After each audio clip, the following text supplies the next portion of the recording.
labaad ku soo dhawaada barnaamijkeena aan halkii ka sii anba qaadanay halkii noo joogtay waxaan ka soo waranay boqortooyadii Northumbria iyo Mercia waxaan imika bilaabaynaa boqortooyadii ugu dambeysay ee ahayd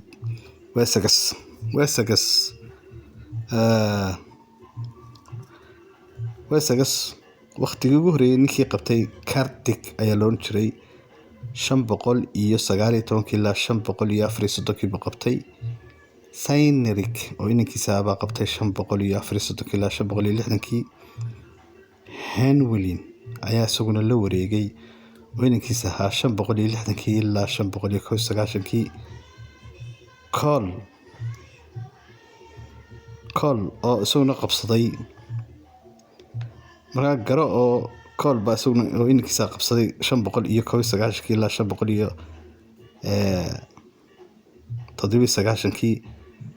Colford oo walaalkii ahaa isaguna qabtay 597 ilaa 611 Cynric oo Cole inankiisa ahaa qabtay 611 ilaa 634 buu qabtay waxa dagaal baa dhacay markaa waa la inqilaabay ninka loo jiray Kinlix oo waa lagu dilay Corfus oo walaalkii qabtay hadana 634 hadana ayaa qabtay markii la inqilaabay ninka ayuu guuleystay isagoo dib u guuleystay walaalkii soo ceshaday boqortooyadii markaa wuxuu hayay 634 uu dhintay Iswine oo inankiisa qabtay 674 ilaa 676 Hedward ayaa qabtay isaguna 676 ilaa 685 oo inankiisa ahaa isagana inankiisii inqilaab baa ku dhacay waa la inqilaabay waqtigaas la inqilaabay markaa isla waqtiga isaga waxa qabsaday markaa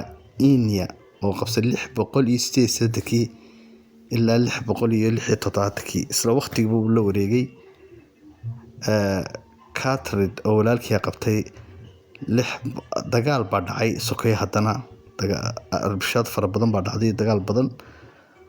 wuxuu doonay xasashay meeshii 740 ayuu qabsaday Hotred nin loo jiray qabsaday ilaa 740 ilaa 756 waxa kala wareegay doonana oo Cynric nin loo jiray qabsaday isaguna 754 ilaa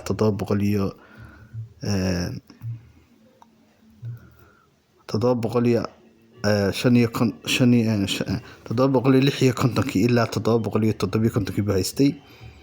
Henworth oo walaalkii qabsaday 757 ilaa 786 Frederick oo inanku dhalay ahaa qabsaday 788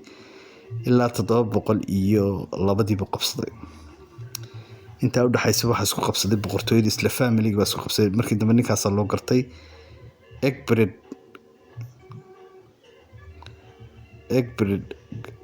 inan ahba gabadh baa qabatay 802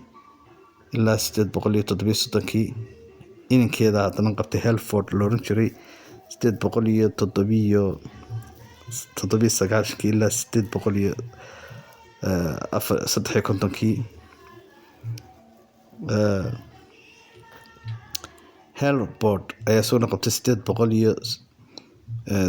858 ilaa 860 Helford bas Helbred nin la oran jiray qabtay 860 ilaa 865 waxaa haddana qabtay 665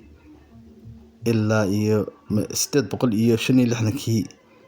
ilaa 831 Helford baa qabtay. Marka waxaana intaa socday dagaal baa socday. Marka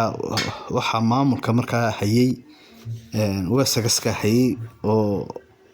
maadaama dhulkii intii kale la qabsaday oo Northumbria iyo East Anglia iyo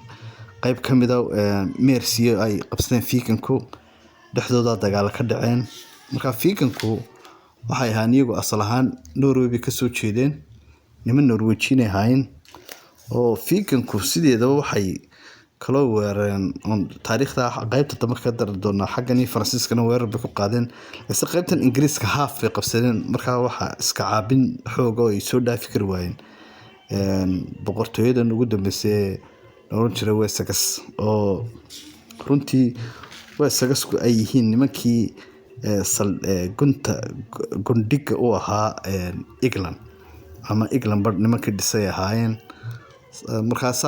Markaa Wessex-ku ay isku caabiyeen nimankii la oran jiray Viking-ku Norway bay ahaayeen.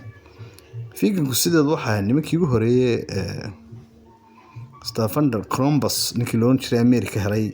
ka hor iyaga America tagay, laakiin ma ahayn niman aqoon leh oo wax qoran ma ahayn. Waxay ahayn niman inta wax boobaan dhulka qabsada oo Norwegian bay ahayn ka jireen waxoogaa Swedish oo la socday. Marka maanta halkaa ay noo joogto qaybaha dambe ayaan kaga hadli doonaa taariikhdeenan ama qisadan aan wadnay taariikhda aan isku xiriirin doonaa sidaa iyo maalin wanaagsan saa iyo nabadgelyo.